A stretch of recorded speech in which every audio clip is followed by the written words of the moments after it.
नमस्कार, मैं Bhimrao Lonare IBM TV9 news और WH न्यूज़ में मैं आपका स्वागत करता हूँ। आज एक पत्र परिषद होगी प्रेस क्लब में और वहाँ पर स्वामी शैलेंद्र सरस्वती जी आए हैं। ओशो उनके भाई है वो। हम उनसे जानेंगे कि सर आपका नागपुर में बहुत बहुत स्वागत है। ये बताइए कि ध्यान साधना का कितना महत्व है हमारे शरीर के लिए?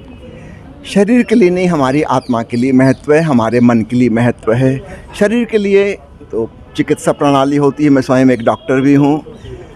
ध्यान जो है वो मेडिसिन नहीं है, मेडिटेशन इज़ फॉर कॉन्शसनेस। हमारी आत्मा के लिए, चेतना के लिए, हमारे मन को निखारने के लिए, हमारी भावनाओं को शुद्ध करने के लिए है। तो आज के जीवन में हम देखते हैं चारों तरफ बहुत तनाव है, बेचैनी है, परेशानी है, डिप्रेशन है, भांति भांति के मनोरोग दुनिया में हो रहे हैं। उन सब से छुटकारा पाने में मेडिटेशन मदद करेगा, शारीरिक रोगों के लिए नहीं। सर ये अभी देखा जा रहा है कि युवाओं में नशा का ज़्यादा प्रमाण बढ़ गया है। ऐसे में ध्यान, आप क्या बताओगे ध्यान साधना के माध्यम से? देखिए, आदमी अपने तनावों से मुक्त होना चाहता है। यदि वह ध्यान के द्वारा ही तनाव मुक्त हो जाए तो वह नशा क्यों करेगा? नशा एक शॉर्टकट लगता है कि बिना कोई साधना किए, बिना कोई मेहनत किए, ज़रा सा कुछ पी लिया, खा लिया, इंजेक्शन लगा लिया और सो गए। शांति तो उससे नहीं मिलती। थोड़ी देर के लिए तनाव को भूल जाते हैं। जब नींद टूटेगी, नशा उतरेगा तो फिर पाएंगे कि हम अशांत क्या शांत हैं, बेचैन के बेचैन है, कोई समस्या उससे हल तो नहीं हुई। तो ध्यान में वस्तुतः समाधान है। एक बार जिस व्यक्ति ने ध्यान सीख लिया, उसका मन शांत हो जाता है, वह आनंदित रहने लगता है। निश्चित रूप से उसको फिर नशा की क्यों ज़रूरत पड़ेगी? सर ध्यान जो होता है, ध्यान हमारे आत्मा के लिए भी बहुत ज़रूरी है, ऐसे आपने बताया है। लेकिन आज देखा जा रहा है कि ध्यान करना ध्यान ये युवा नहीं कर पा रहे हैं, तो क्या बताना चाहोगे? पुरानी जो ध्यान पद्धतियाँ थीं वो वृद्ध लोगों के लिए बनाई गई थीं। आप जानते ही हैं कि पुराने ज़माने में 25 साल तक शिक्षा का काल था, ब्रह्मचर्य आश्रम था, फिर 50 साल तक गृहस्थाश्रम था, फिर 75 साल तक वानप्रस्थ था। उसके बाद फिर ध्यान साधना शुरू होती थी 75 साल के बाद। कितने कम लोग जिंदा बसते थे उस उम्र में। तो जो ध्यान पद्धतियाँ बनाई गई थी प्राचीन युग में, वे सब बूढ़ों के लिए थीं। निश्चित रूप से उस प्रकार की ध्यान पद्धतियाँ युवाओं पर, बच्चों पर तो लागू नहीं हो सकती थीं। सारी ध्यान पद्धतियाँ पुरुषों के लिए थीं। स्त्रियों को तो अध्यात्म में कोई जगह ही नहीं थी, उनके लिए तो कुछ विकसित नहीं हुआ था। तो ओशो ने आज की नई परिस्थिति को देखते हुए नए प्रकार की ध्यान पद्धतियाँ बनाई हैं। और यही कारण है कि ओशो में युवा वर्ग आकर्षित होता है। बच्चे भी आते हैं, स्त्रियाँ भी आती हैं, सब प्रकार के लोग आते हैं। सर कितनी प्रकार की ध्यान साधना है? ध्यान का सारांश तो छोटा सा एक है कि होश की मात्रा को बढ़ाना, increasing our consciousness, awareness, intensity of awareness. तो हम कैसे एकाग्र हो जाएं, समग्र हो जाएं। इसकी विधियां बहुत सारी हैं, सैकड़ों विधियां हैं। किसी साधक को एक विधि अच्छी लगती है, किसी को दूसरी विधि अच्छी लगती है, अलग अलग प्रकार की विधियां हैं। तो यहाँ जो ध्यान शिविर होने जा रहा है उसमें हम 27 प्रकार की ध्यान विधियाँ कराएंगे। फिर जिसको जो अच्छी लगेगी वो अपने घर जाकर उसको साधेगा। सर अभी देखा जा रहा है कि युवा सबसे ज़्यादा जंक फूड की ओर जा रहे हैं और बीमारी का शिकार हो रहे हैं, क्या बताओगे? आपने खुद ही बता दिया कि जो कर रहे हैं वह तो गलत कर रहे हैं, वह ठीक नहीं है। एक मेडिकल डॉक्टर होने के नाते मैं सलाह दूंगा कि जो नेचुरल फूड हैं, सामान्य हमारे प्राकृतिक भोजन हैं, वो हमारे लिए ज़्यादा पोषक हैं, शरीर को नुकसान नहीं पहुंचाते, पेट के लिए भी, आंतों के लिए भी, हमारे संपूर्ण स्वास्थ्य के लिए। जंक फूड में ना तो प्रोटीन्स होती, ना विटामिन्स होते, ना मिनरल्स होते। तो फिर हम उनके लिए सप्लीमेंट लेने पड़ते हैं। आज जिसको देखो उसी को फलाने विटामिन की कमी है, किसी को विटामिन डी की कमी है, किसी को B12 की कमी। ये कमी क्यों हो रही है? क्योंकि उनका जो भोजन है उसमें पोषक तत्व नहीं है।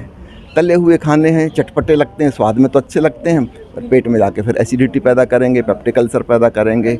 और इस प्रकार के उत्तेजित करने वाले आहार जो लेगा उसका मन भी उत्तेजित रहेगा, अशांत और बेचैन रहेगा। तो सिर्फ शरीर ही खराब नहीं होता, मन भी खराब हमारा होता है।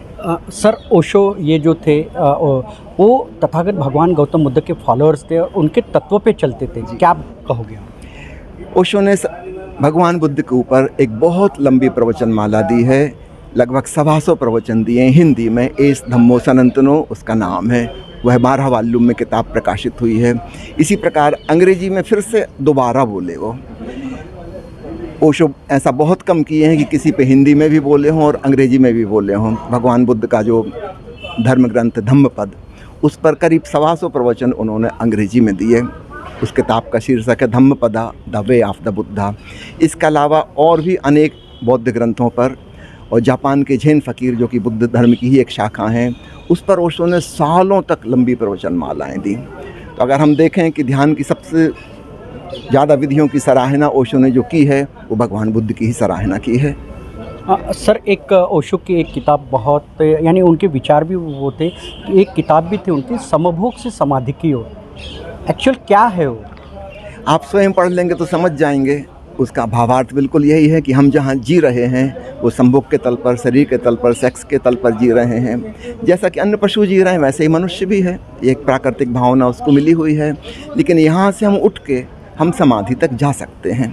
अगर मैं कहूँ कि एक किताब का शीर्षक है गरीबी से अमीरी की ओर, तो आप क्या समझेंगे, किसके पक्ष में है और किसके विपक्ष में है?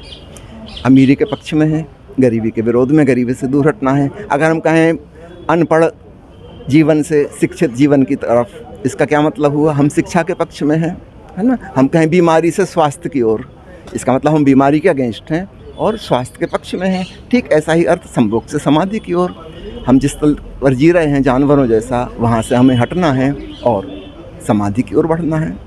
कई महाराज है जो ध्यान साधना के बारे में बताता है, ऐसी ओशो के ध्यान साधना में क्या एक नया है?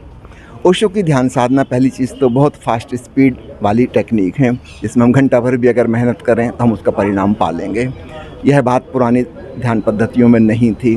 दूसरी चीज़, ओशो जो समझाते हैं वह बहुत वैज्ञानिक तरीके से, तर्कशील ढंग से समझाते हैं। उनका चिंतन मनन बहुत साइंटिफिक एटीट्यूड का है, इसलिए पढ़े लिखे शिक्षित वर्ग को ओशो की बातें पसंद आती हैं। पुराने धर्मगुरु जो थे वे कहते थे हम पे विश्वास करो, श्रद्धा करो, हमारी बात मानो। ओशो कहते हैं मानने की कोई ज़रूरत नहीं है, तुम स्वयं प्रयोग करो और जानो।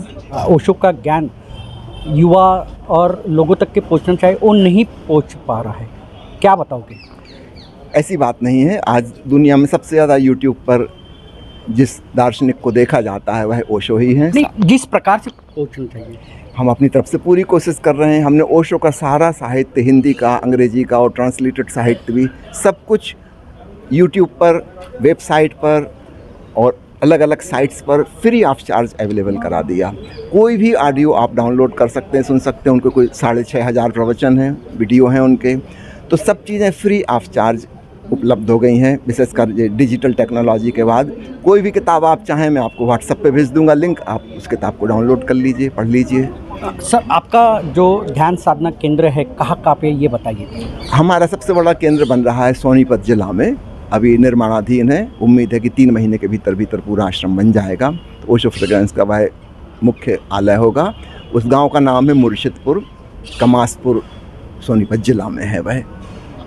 बहुत अच्छी जानकारी दिए है स्वामी शैलेंद्र सरस्वती, जो कि ओशो के भाई है और वो आज जो नागपुर आए हैं, उन्होंने ये बताया है कि ध्यान साधना करने से जो इंसान है वो स्वस्थ रह सकता है, ऐसी उन्होंने जानकारी दी है। और युवाओं ने भी ध्यान साधना करना बहुत ज़रूरी है और जंक फूड से दूर रहना चाहिए युवाओं ने, ऐसे भी उन्होंने कहा है। तो आप देखते रहिए IBM TV9 news, WH news. हमारे चैनल को लाइक करें, सब्सक्राइब करें, आइकॉन बेल बटन दबाना न भूलें। धन्यवाद, नमस्कार।